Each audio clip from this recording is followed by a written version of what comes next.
Hi, it's Sue Stockdale, and welcome to the Access to Inspiration podcast, the show where you can gain inspiration from people who may be unlike you.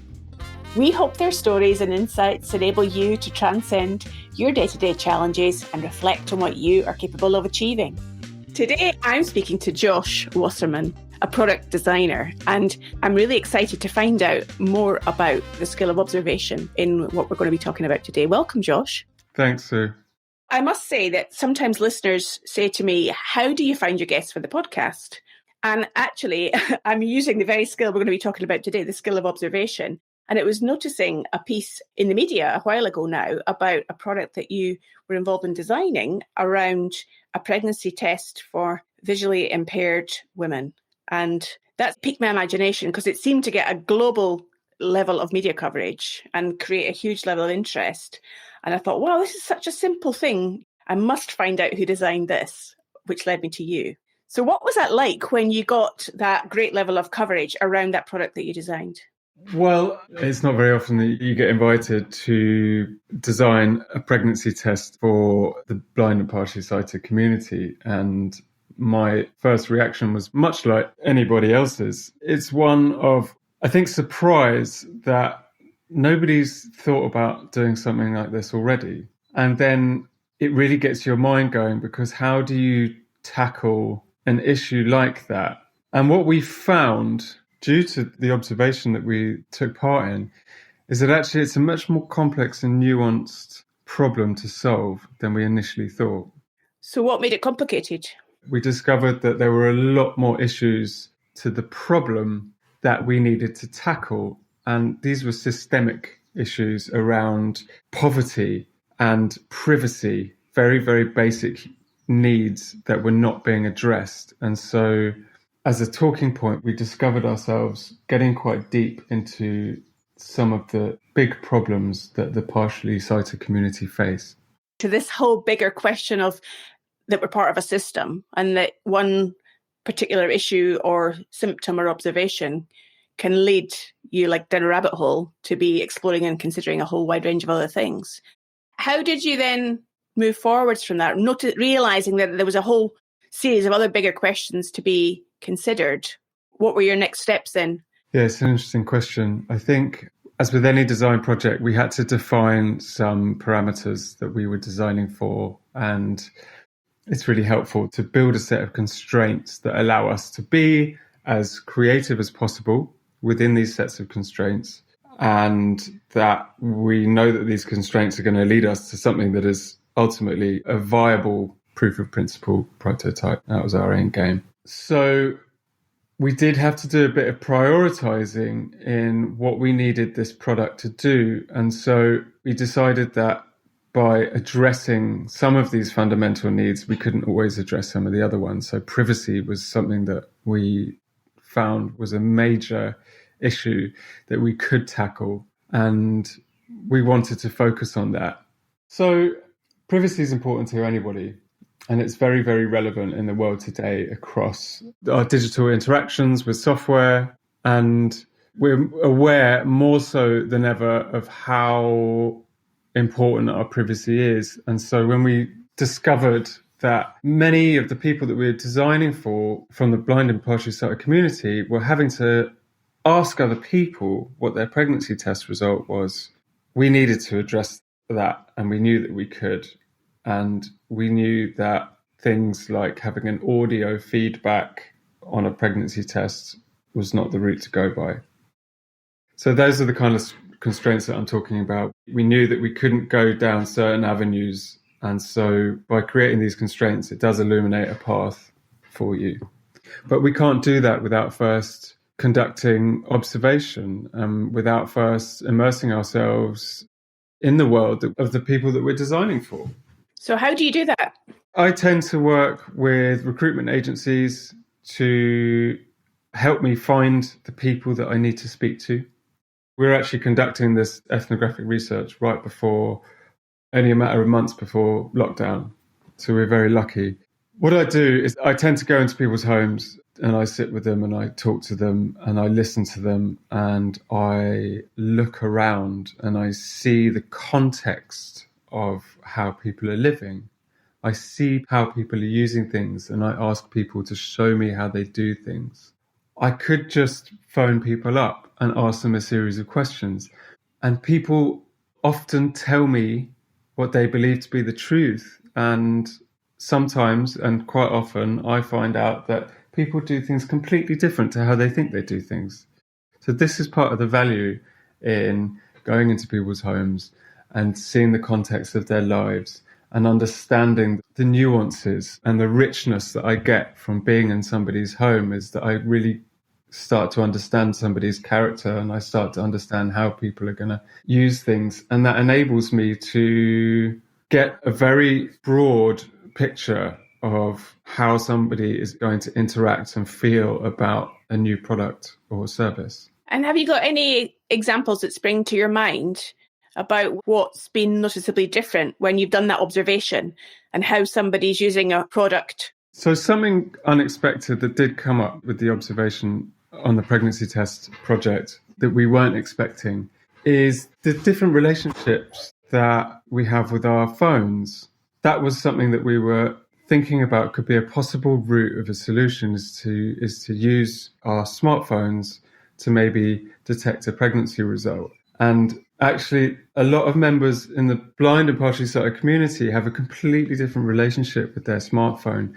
The positives and the negatives that we experience are ever so slightly more nuanced, with people that are completely rely on their phone for a lot of things to see, but also there's actually quite a struggle where there are apps and services available for visually impaired people that get it wrong really badly and completely end up creating something that is insensitive and inappropriate and isn't suitable for real life examples. And we kept on seeing these examples come up. That was around audio feedback and making an image bigger, for example. And that was a route that we just decided. We've seen so many examples of the people that we meet through our observation where their mobile phones are this sort of bittersweet thing that enables them to do so much, yet gets it so wrong so many times. And we just weren't expecting that. And so we decided that we actually needed a product that could work without the help of a mobile phone and that could sit alone in that user experience, unaided. So anybody could use it. We're not asking people to also own a smartphone, essentially. That's something that we would have never have got to if we hadn't done this observation in the first place. What you're making me think of, Josh, as you're describing that, is the question of trust. I'm imagining that a pregnancy test indicator, you've got to trust the answer it's giving you. And I suppose I'm reading into what you're saying about a smartphone is, I'm imagining, very important in the lives of the blind and visually impaired users that are relying on it. There's also something about trusting that, and that having something different would be even more important. Am I reading what you're saying correctly? Where does trust lie in it? Yeah, trust does come into it. I think there are a lot of products and services that visually impaired people can use on their mobile phones that does come with trust. I think that brands and businesses have actually done really well to build trust through their digital platforms for visually impaired people. But it's not always the case. And I think trust is very heavily linked with privacy. And privacy was then linked for us with rights. And there was definitely a sense from the people that we spoke to that they felt that it is their right to know first their pregnancy test result. And they didn't want to have to put their trust in other brands to tell them their result for them. And so there are examples out there where that is available. You can get your pregnancy test stick read by somebody online, and that works to a certain extent, but it didn't work for everybody. And there were trust issues there that arose. Hi, it's me again. If the concept of noticing is resonating with you, then you might want to listen to some of our other episodes in our back catalogue that are focused on a similar theme. In episode 22, Chef Andrew Scott talked about how the small details are vital in gaining a Michelin star in a restaurant. And in episode 29, Barry Fudge also spoke about how paying attention to details are vital to achieve world-class performance in endurance running. So hop on over to the website and take a listen to some of these other episodes when you finish this one. I'm wondering, what do you think it was about this particular product that really captured the public's imagination? It's one of those ideas that sort of, it turns your world upside down, doesn't it? It's like, how can this product not already exist? And then the next question is, how can we make one? Designing this concept really allowed us to challenge an industry and at the same time inspiring a lot of people to really ask the question, and that sort of collective voice and that collective response from everybody is part of the shift that we wanted to harness. We wanted to get that energy for everybody to go, how can this not exist? That in itself just really inspired people. I think it brought the communities of people suffering from disabilities and those living without any disabilities together. What we created is something with a universal experience. It doesn't matter whether you can see or whether you can't see. You can still use this product in exactly the same way. This doesn't require you to use it any differently. That's part of what captured people's imagination about it. So that was the result of your efforts in product design and observation. I guess I want to take you back perhaps to your younger self, Josh, and hear a little bit about the backstory in terms of what got you interested in choosing this route of product design as your work. Was it something you were doing as a youngster, drawing things, using your imagination, or how did it all come about? I think for some people, design helps us understand the world around us. And for those of us that enjoy exploring ideas and naturally want to find answers, thinking creatively around how to solve them leads us toward design, maybe as a way to sort of interrogate solutions. From a very young age, I've been drawing and imagining what the future's like for different scenarios. I remember asking my sister, having drawn a flying car, what kind of person gets to do this for a living? And she said, well, that's an industrial designer's job. And I still remember that from a young age, and it really stuck with me over the years. So as we've been already starting to explore is this concept of observation. And I'm wondering if you can give us an insight into how you observe. I know you've already mentioned what you were noticing about how people use things or not. What do you think is important about observation? Observation is vital to my line of work. We need to understand the people and the lives of the people and the cultures of people that we're designing for. And we can't really do that without different methodologies of immersive observation. But I also think that observation is just one piece of the puzzle. And I think on a higher level, it's about information. And it's my job to be informed.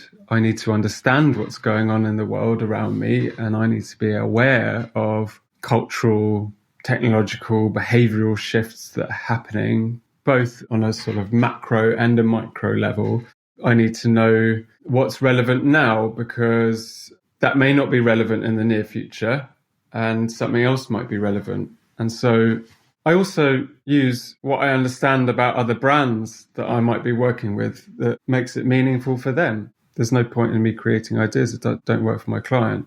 And so to a degree, once I have enough of a steer from like these multiple sources of information, I can start to use my rationale and my experience and my instinct to sense whether something's right. But observation certainly does form a chunk of that. The value of that is about seeing and understanding on a ground level. It's about getting to the coal face of the issue and about immersing myself really in the lives and the cultures of the people that I'm designing and building for. You're making me think as you're speaking, Josh, that you sound like a business leader in terms of somebody running a large organization. From my experience, has to employ the very same skills, to have to observe their world and the other worlds around them, what their competitors are doing, and then choose the best course of action. I'm just wondering whether what you're not saying is actually doing that observation without assumption. It does help to be open-minded, that's for sure. I tend not to go in with assumptions, but I think it's perfectly normal and encouraged to go and observe with hypotheses. There's a prelim to any observational practice, which is to get a sense of the dialogue you want to be having, as well as having an open mind. Again, it's about creating these parameters, which is going to bring the most richness and the best insights from the research that I'm trying to do. And so hypotheses built from understanding what's going on in the world, cultural shifts, trends, everything that I spoke about earlier is vital to that. And yes, we can't create something that's relevant and meaningful for consumers without first speaking to them. Why do you think designers often miss the opportunity to be inclusive in their design ideas and what they're creating? That's a good question. I think it's both an economical issue and an education and awareness issue. Ultimately, industrial design or mass production is designed for the masses, and sometimes we are limited in resources to only create physical products that work for the most people we can. And whilst digital design and service design is more open to inclusive experience, physical products are still far behind. We're still surrounded by poorly executed design or things that don't work well for those living with disability. I just think most of us don't really appreciate it until we understand the difficulties many of us face every day. And we need more leaders and thinkers who understand just how easy it is to be more inclusive. There's no common design language for us to know how to design for inclusivity. But as our digital and physical worlds merge, they're being pushed together, and I don't think it's in our interest to try and really pull them apart anymore. We'll see many more inclusive experiences made available. I think the future in some areas is very bright for those living with disability. One of the things I think you've already mentioned, Josh, that really captured people's imagination here was they were inspired by the product. And obviously our podcast is about inspiration. I'm wondering, what inspires you? How and where do you get your inspiration from on a daily basis? I think mostly what other people create. I can't really remember if I've ever had an original idea, but it's as a collective, we progress. I'm inspired by a lot of things around me that are all sort of pulling me towards them, but it takes focus and it takes time to really bring an idea to life and to see an idea manifest and to sort of actualize. My inspiration comes from a lot of different places, but it is mostly looking around and seeing what other people are creating. If I turn our attention to the workplace, one of the things that's been very topical of late is redesigning the workplace because, of course, we're post-COVID, many people, their workplace now is their home. And I'm imagining if you were designing for you and perhaps those you work with, engage with on a daily basis, the ideal workplace, what for you are some of the things that are important? If I gave you a blank sheet of paper today and we're taking the flying car analogy and you were sketching out the ideal workplace, what would be in it? I think I'd still have my partner and my daughter in it and my dog, because they're my closest office buddies at the moment. But I think we need to start asking ourselves, what's the measure of a successful workplace? Is it simply to be more productive? Because the portion of time spent actually working in a workplace has eroded. And in its place, workplaces have now become socializing places, exercising places, eating places, recreation, and so on. And it's actually those Silicon Valley businesses that pioneered that current generation of workplaces understood that for workers to be more productive, they had to love their workplace. And so what's next? I'm not sure. Personally, I miss the connectivity of working in the same place as others. I do find it promotes productivity. I find it socially rewarding. It gets me out of the house. I don't want to do it every day, though. And I think that's something that the pandemic, one of the really great value that it's brought is that actually we might have more flexibility to decide when we go into work. And commuting across a megacity like London is not many people's idea of fun. And so I think time spent in workplaces will remain reduced for some. For others, their jobs simply require them to be there more than others. Maybe these jobs will be the focal points. I imagine there'll be a lot of downscaling of the physical spaces rented. So it'll be interesting to see what landlords and developers are going to do next. I think they're probably scratching their heads to try and figure that one out. I think they're the ones that will be looking for opportunities of what future workspaces are like. When asked a question like that, I can really see or hear from how you're describing those different elements, what some of the constituent parts in the design process are. Now, if you could just redesign one thing in the world that you think needs to be improved, what would spring to mind, Josh? Poverty, governments, global warming. Can we redesign that? That would be great. Whatever's going to make people's lives better. I'm not yet at the government changing level, but governments, organisations, big businesses use design thinking to implement change. That's nothing new. And I think it's important for many organisations and businesses to be aware of how powerful design thinking can be to create services and products and experiences that are meaningful and rewarding and relevant for people. Not just consumers, but for people. Consumers is more transactional, isn't it? It's more linear. And when we're designing for people and thinking about people's needs and what people want to do and what makes it relevant, I think businesses and organizations and anybody creating a commodity can also bring value by understanding our needs and what we need to bring richness and joy and validation to our lives. Brilliant. It seems like it's been a real luxury and a sense of enjoyment I've had today to get a bit of your time and to have this conversation, Josh. You've certainly given me a sense of the importance of stepping back and looking at the world from a bigger perspective and how observation is really an important step in that process. So thank you for your time. If people want to find out more about you and connect in with you on social media or the internet, how might they do that? I'd encourage anyone that wants to find out more about my work or to get in touch, just please visit my website. It's www.innovate.co, and Innovate has 2 V's. Brilliant. We'll put links to that on the show notes, and I'm sure people can follow up with you there or also on LinkedIn. I know you're there too. So fantastic. Thank you again for your time today. I hope you've enjoyed our experience. Thanks, Sue. Yeah, I've absolutely loved it. It's been lovely chatting to you, and I look forward to hearing some of your other podcasts as well coming out soon. Thanks, Josh. Thanks very much. I hope you enjoyed this episode with Josh, and it maybe helps you to reflect on what and how you observe things on a day-to-day basis. Next time, I will be talking to Hong Huang, who I met over 25 years ago in Antarctica, and has gone on since then to found one of the leading non-profit organisations in Vietnam, tackling the climate change and environmental challenges they face. I do hope you will join us then.